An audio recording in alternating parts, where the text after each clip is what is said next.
Hello, this is Shahabuddin Ahmad. तो आज के वीडियो में हम डिस्कस करेंगे circulatory system in human beings. तो सबसे पहले हम ये जानते हैं कि आखिर सर्कुलेटरी सिस्टम का काम क्या है हमारे बॉडी में। तो सर्कुलेटरी सिस्टम जो ऑक्सीजन का डिमांड है हमारे बॉडी में different part of our body, तो वो उसको फुलफ़िल करता है। और न्यूट्रिशन का जो डिमांड है उसको भी सप्लाई हमारा सर्कुलेटरी सिस्टम करता है। और जो इंडोक्राइन ग्लैंड्स हार्मोन सीक्रेट करते हैं उनको टारगेट ऑर्गन तक हमारा सर्कुलेटरी सिस्टम ही पहुंचाता है। और मेटाबॉलिक एक्टिविटी के बाद से जो वेस्ट प्रोडक्ट का फॉर्मेशन होता है हमारे बॉडी में लाइक CO2, उसके रिमूवल के लिए भी हमारा सर्कुलेटरी सिस्टम हेल्प करता है। तो अब हम देखते हैं किन किन चीज़ों से मिलाकर हमारा सर्कुलेटरी सिस्टम फॉर्म करता है।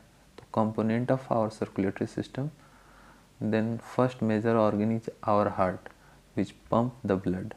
जो हार्ट है वो ब्लड को पंप करता है और उसको डिफरेंट पार्ट ऑफ बॉडी तक पहुंचाता है ब्लड वेसल। तो ब्लड वेसल तीन तरीके के होते हैं, मेजर आर्टरीज होते हैं और दूसरा होता है when and capillaries. Circulatory system को हम मेनली फिर दो भागों में डिवाइड करते हैं, लाइक पल्मोनरी सर्कुलेशन एंड दूसरा है वो सिस्टेमिक सर्कुलेशन है। तो नीचे हम डायग्रामेटिक रिप्रेजेंटेशन के थ्रू और फ्लो चार्ट के थ्रू समझेंगे कि पल्मोनरी सर्कुलेशन क्या होता है और सिस्टेमिक सर्कुलेशन क्या होता है। तो अब फ्लो चार्ट के थ्रू हम देखते हैं कि पल्मोनरी सर्कुलेशन कहाँ से स्टार्ट होता है और कहाँ पे ख़त्म होता है।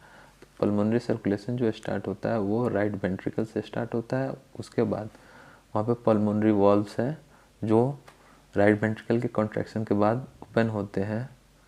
उसके बाद से ब्लड जो होता है डीऑक्सीजनेटेड ब्लड होता है वो पल्मोनरी आर्टरी में जाता है और लंग्स तक पहुंचता है पल्मोनरी आर्टरी की मदद से। लंग्स में जाने के बाद से डीऑक्सीजनेटेड ब्लड ऑक्सीजनेटेड होता है और उसके बाद से पल्मोनरी वेंस के मदद से लेफ्ट आर्टरियम में आता है। तो ये था पल्मोनरी सर्कुलेशन का फ्लो चार्ट। अब हम देखते हैं सिस्टेमिक सर्कुलेशन का फ्लो चार्ट। तो सिस्टेमिक सर्कुलेशन स्टार्ट होता है लेफ़्ट वेंट्रिकल से और लेफ़्ट वेंट्रिकल के बाद से जैसे ही लेफ़्ट वेंट्रिकल कॉन्ट्रैक्ट करता है तो अओर्टिक वाल्व ओपन होता है। उसके बाद से ऑक्सीजनेटेड ब्लड अओर्टा में जाता है। अओर्टा के बाद जो ब्लड है वो डिफरेंट आर्टरी की मदद से different part of our body और डिफरेंट टिश्यू तक पहुंचता है। फिर वहाँ से डीऑक्सीजनेटेड ब्लड जो होता है टिश्यू के पास वो डिफरेंट वेंस में कलेक्ट होता है और डिफरेंट वेंस से वो superior and inferior vena cava में पहुंचता है और सुपीरियर और इन्फीरियर वेना कावा ओपन होता है राइट आर्टरियम में। तो इस तरह यहाँ पे राइट आर्टरियम में सिस्टेमिक सर्कुलेशन का एंड होता है।